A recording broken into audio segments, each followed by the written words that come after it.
In Rotorua, they have a geothermal system right under the city. They have geothermal steam coming up through the cracks in the sidewalk. They did a study. They found no adverse effects or no statistically significant difference between the high exposure area and the zero exposure area, except on one factor. The folks in the high exposure area had a lower incidence of asthma and reactive airway disease evaluations by medical community. The body naturally produces hydrogen sulfide in the cells. The hydrogen sulfide is actually a metabolic regulating chemical. People who suffer asthma and reactive airway disease have lower natural concentrations of hydrogen sulfide, and being exposed to hydrogen sulfide in the air sort of brought them closer to normal and made them less susceptible to asthma attacks and the other effects of this reactive airway syndrome. Welcome to Richard Hawes' YouTube channel, which looks at what we can do today to make Hawaii Island a more sustainable place to live, so our children and grandchildren and their grandchildren won't be priced out of here and will be able to stay in Hawaii and live good lives here. Today, Richard and I are talking to Dr. Donald Thomas, geochemist and director of the Center for the Study of Active Volcanoes at the University of Hawaii at Hilo. Welcome, Don. Nice to talk with you today. Great to be here. Thank you. Today we're talking about geothermal and where we are with that now on the Big Island, especially with current technology around geothermal. Because before we start getting more geothermal up and running, we have to do testing to learn where it is and all that. And this is something that Don knows a lot about. Don, can you describe where we are as far as the technology is concerned to identify heat and water and stuff like that? I'd have to say that we are still in the very, very early stages of actually knowing where resources exist here on the island. In terms of the technologies to explore for geothermal have been around for a pretty good long time, but we have not taken advantage of those technologies anywhere near to the extent that we can to identify the parts of the island that have a good prospect for there being a viable geothermal resource. In particular, one of the technologies that we've been using more than 20 years now is a geophysical survey, and it's got a fancy name, magnetotellurics. It's based on some complex mathematics, but a very simple concept. And the concepts are that we have devices that we can place on the ground surface and measure the electrical conductivity of the ground and rock below that device, and we can measure that down to depths of more than 20 kilometers. And having the resistivity of the geologic formations down there will give us a pretty good idea whether there's heat or not. What we have seen in the work that we've done so far is that rocks that are saturated with groundwater are fairly resistive, electrically resistive, but rocks that have been heated or rocks that have undergone geothermal alteration, the electrical resistivity is much, much lower. And I'm using a specialized term here. In layman's terms, the conductivity of the rock is higher. And so by making these measurements, we can identify areas where the electrical conductivity of the geology at 3 or 4 or 5 kilometers is anomalously high. And those would be good prospects then to go to the next step in the exploration program. What it does is it uses naturally occurring radio waves that are bombarding the earth continuously. Some of those radio waves are very, very low frequency, and those low frequency radio waves are able to penetrate down 5, 10, 20 kilometers into the ground. And as they pass through the ground, they generate additional radio waves that come back up to the surface that we can detect. It's very complex mathematics, but we can look at those return signals and say, okay, the rock at 3 kilometers down has a resistivity of 5 ohms. The term in the business is 5 ohm meters. It's 5 ohms over a meter distance. Now, if that had been saturated with fresh water, fresh cold water, it would have been 700 or 800 to 1,000 ohm meters. So distinctly different. And we can say, okay, this is a potential prospect where we can focus our attention and drill a hole, drill a small diameter hole, and see how the temperature increases with depth. Great. And that's kind of the first couple of steps in determining the viability of a geothermal resource. So it's not like we hear people worrying about drilling, that we're just drilling up our whole island to test for geothermal. There's a lot that goes into determining Right. what we're testing. Is that Yeah, right. You can narrow down where you want to drill substantially and really focus on those areas where you have the highest prospect of success. It's not a matter of just randomly drilling holes. Drilling is very expensive. The geophysical surveys, the magnetotelluric surveys are not cheap, but they're a whole lot cheaper than drilling. Do you have to have a bulldozer and No. Basically, you have a set of wire coils that are about 3 inches in diameter and about 4 inches long that you have to dig a little trench to place those in the ground, and then a small box and wiring to collect the data. But the impact of doing these measurements is trivial. You do more damage, developing your garden in your backyard than developing one of these stations. You would place these stations at spacings of anywhere from a half a kilometer to a kilometer distant from each other and do sort of a very wide area. And it's entirely passive. We don't have to put any current into the ground or anything like that. It's just basically listening for those incoming natural radio signals, and then the signals come back depth in the ground. Boy, that sounds like really high-tech stuff. My question is this: who controls it? Where is it at, this equipment? We have a set of these devices at the university, and we have used them in several locations. They are used not only in the geothermal industry, but they're also very useful for understanding where groundwater is.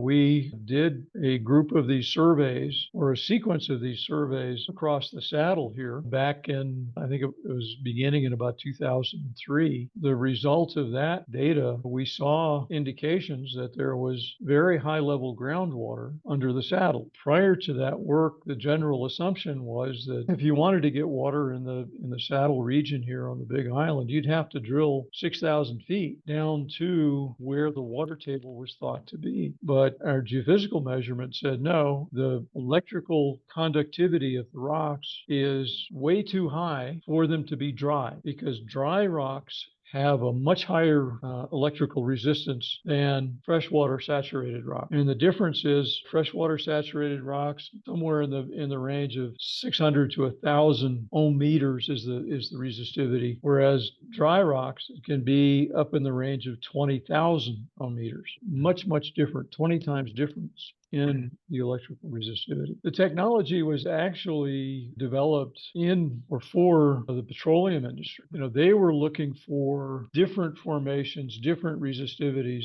on the continent, but they put tens, if not hundreds of millions of dollars into development of the technology, developing the method to allow us to see down to these great depths. And we've just sort of adapted that technology to use it to assess groundwater, or to be able to identify prospective areas where geothermal may exist here. Are there any dangers, Don, to using this? This type of exploration technology is, as I say, it is what they call passive. We really don't do anything that would alter the ground below the station. We have to dig a 6-inch deep trench to place the coils on the ground and stabilize them. There really is no risk. How much geothermal testing are we doing right now? There's a little bit of work that was just completed over on Maui. In addition to the work that we did going across the saddle, we did some other surveys up in the saddle region and along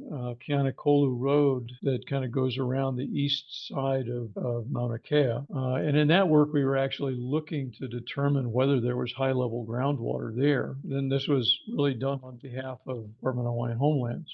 They would like to have a source of fresh water for their less lessees in that area. But again, it's not something that is so expensive that the university can, just do this for fun. It's not an inexpensive exercise. It takes a fair bit of staff time as well as, getting the instruments out in the field and, all of the processes and procedures and computer time to process the data. But it really is a matter, if there's funding available, we have the capacity to do that now. Who controls this equipment? What agency? Is that with the University of Hawaii? Yes, yeah, the university owns the equipment, and we currently have staff that are able to operate it and process the data. And again, it's a matter of, if there is interest in funding in a particular location, we can go out and do that work. Now, one thing I should add, this is not completely a magic bullet. We do have to be a little bit informed in where we make the measurements. These instruments are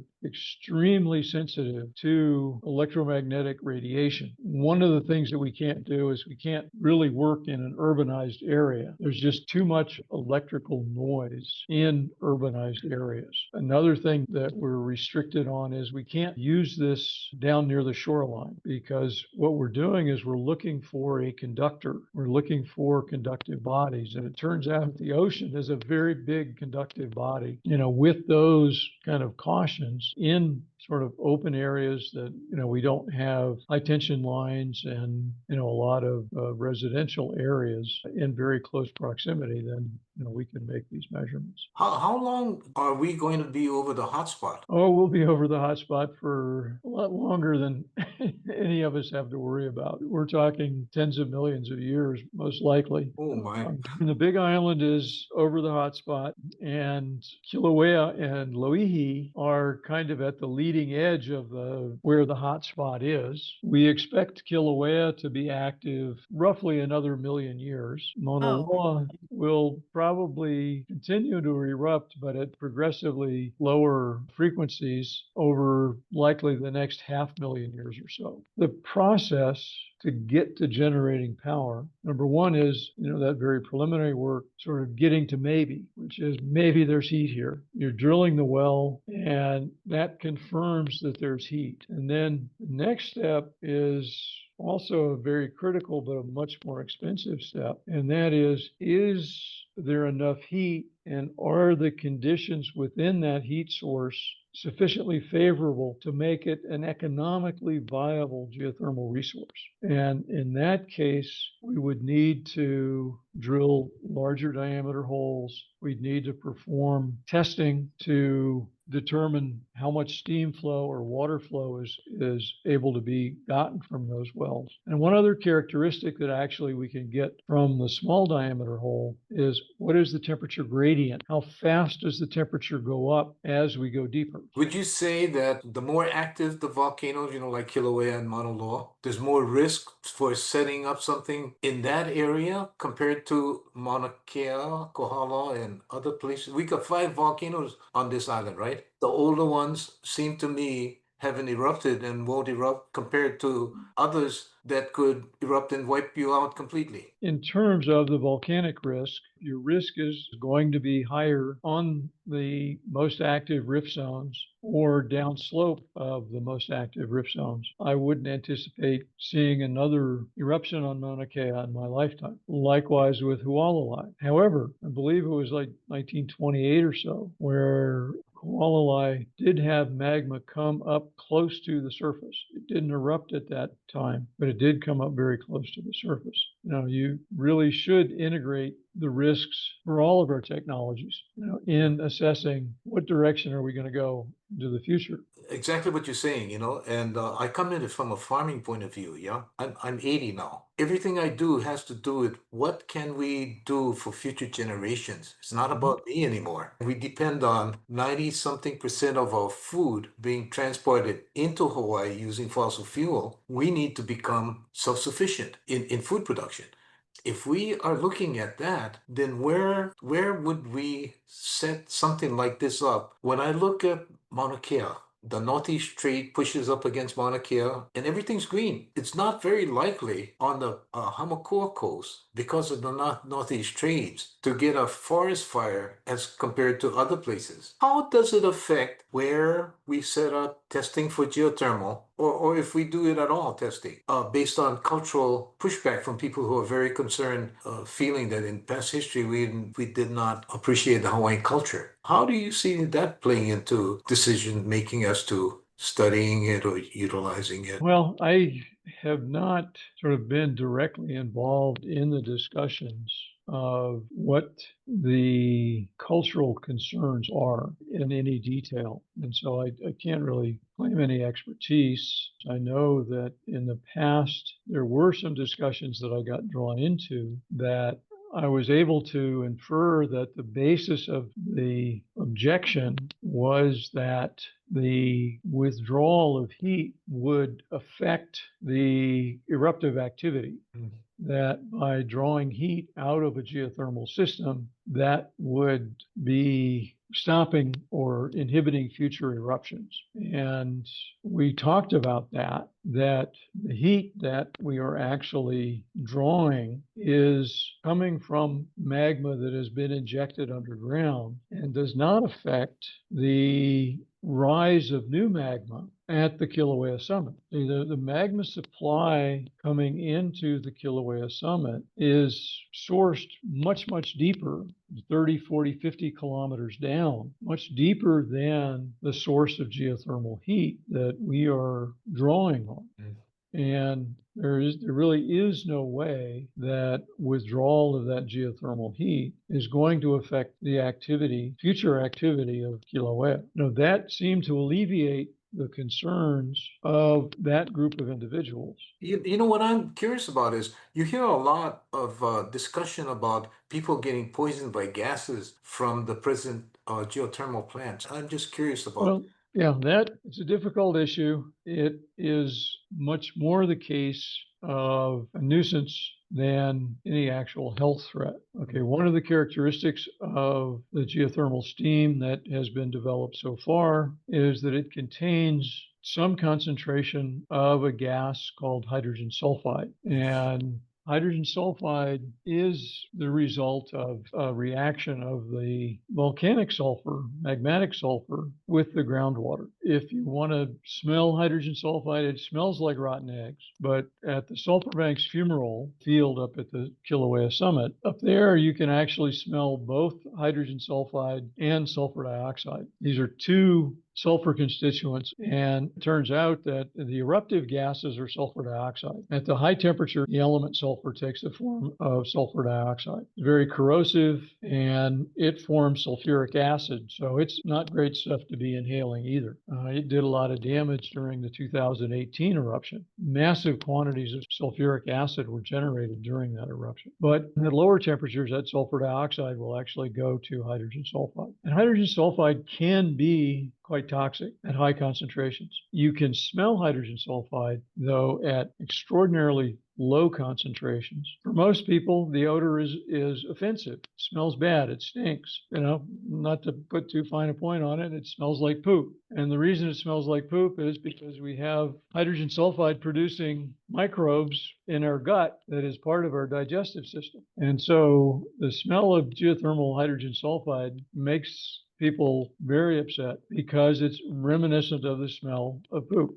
But at the concentrations that they have been exposed to, it is strictly a nuisance. There are many, many claims made that people were made sick by the hydrogen sulfide that was emitted down in Puna, but there really is no scientific validity to those claims. In fact, we tried to get a epidemiologic study done in Puna. There was funding set aside for it, and there was a group they kind of teamed up from American University and New Zealand universities and New Zealand's Public Health Service to do an epidemiological study at Rotorua, New Zealand. And in Rotorua, they have a geothermal system right under the city, and they have geothermal steam coming up through the cracks in the sidewalk. The whole city reeks of hydrogen sulfide. And they did a study where they looked at 3 different populations. One was a population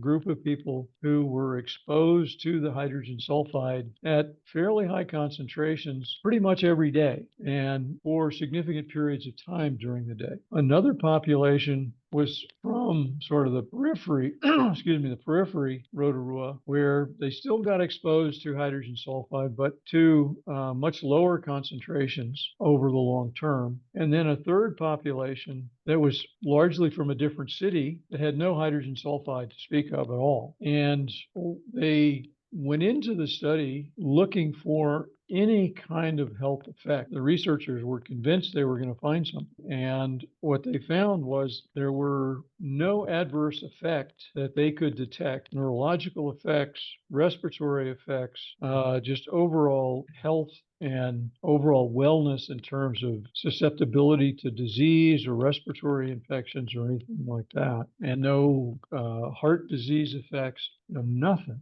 They found no adverse effects or no statistically significant difference between the high exposure area and the zero exposure area, except on one factor. That factor was that the folks in the high exposure area had a lower incidence of asthma and reactive airway disease evaluations by medical community than the people in the no exposure population. Wow. Isn't that interesting?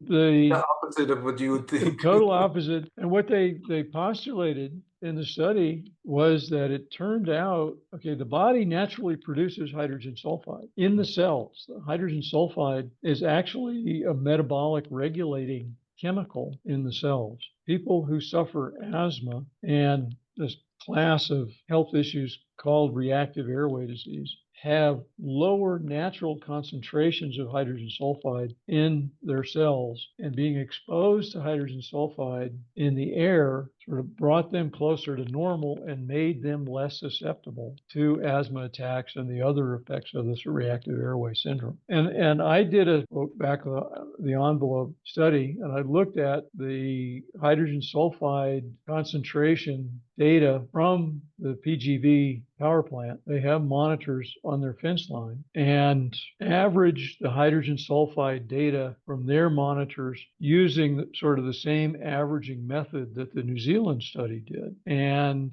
on the worst days of hydrogen sulfide coming from the plant, that was about 1% normal high exposure in Rotorua. To the Rotorua population. I acknowledge that high concentrations can be very dangerous, but there's just many orders of magnitude difference between sort of an industrial exposure to hydrogen sulfide. See, in oil and gas, there's some wells that they call sour gas wells that produce immense quantities of hydrogen sulfide. Very dangerous working on those rigs. But the concentrations in those wells is much, much higher than anything that the population downwind of the PGV plant. PGV was done a long time ago, and the current technology has improved quite a bit. What are the different things that have improved, like the new wells being drilled in different parts of the world? Well, I know that their casing programs are more robust. They have better cements to anchor the casings in the ground. I think they're getting a little bit, more experienced at managing both the corrosion and the deposition of minerals from the geothermal fluids. And I think their power generation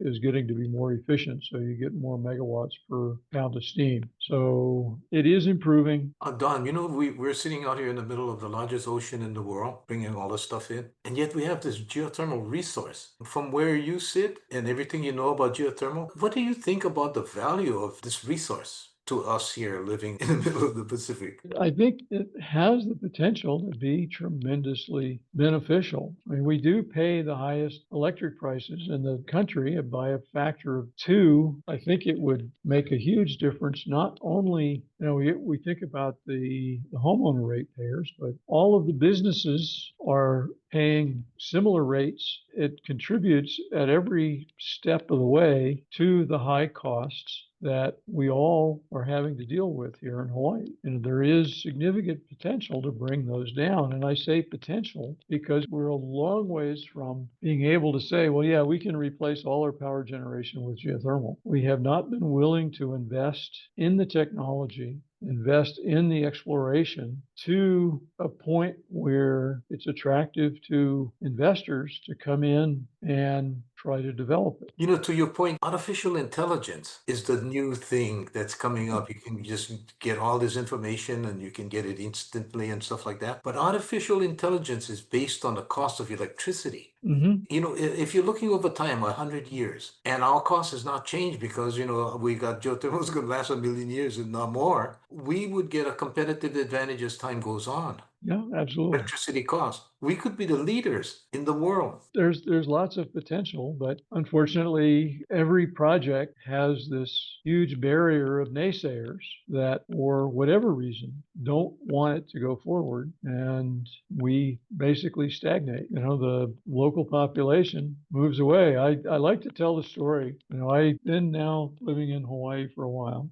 53 years now. I remember when I first got to Hawaii, every time I'd go to the airport, there was inevitably, you know, as I'd be walking to the gate, there would be, you know, this whole mob of people at one gate or another. Being the curious sort, I'd kind of ask, what's happening? And oh, we're sending so-and-so, a young adult, off to the mainland to go to school, to go take a job. It was a big deal. Kid was going to leave Hawaii and spend a significant piece of time on the mainland, 4 years, or maybe take a job there until they could come back. Today, you ask any local family, oh, now where's your son? Where's your daughter? So many times, oh, he's on the mainland. She's on the mainland. Younger generation, more and more, is having to go to the mainland to have any opportunity to have family, have a job, have a home. Families that have been here for generations are being split up. Kids just have no chance. We got to change.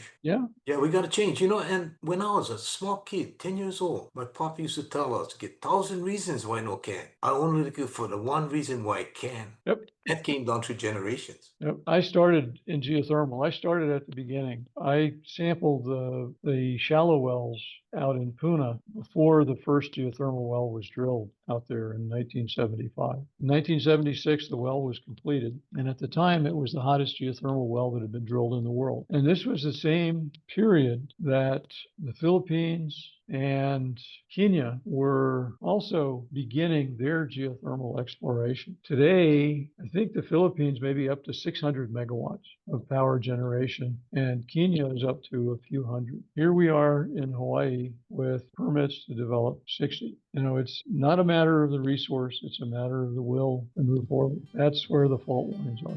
Yeah, thank you so much, Don. This has been an interesting discussion. Thank you so much. Thanks everyone for watching. We will be back in 2 weeks with another episode of Richard Haas Vlog. Ahui ho.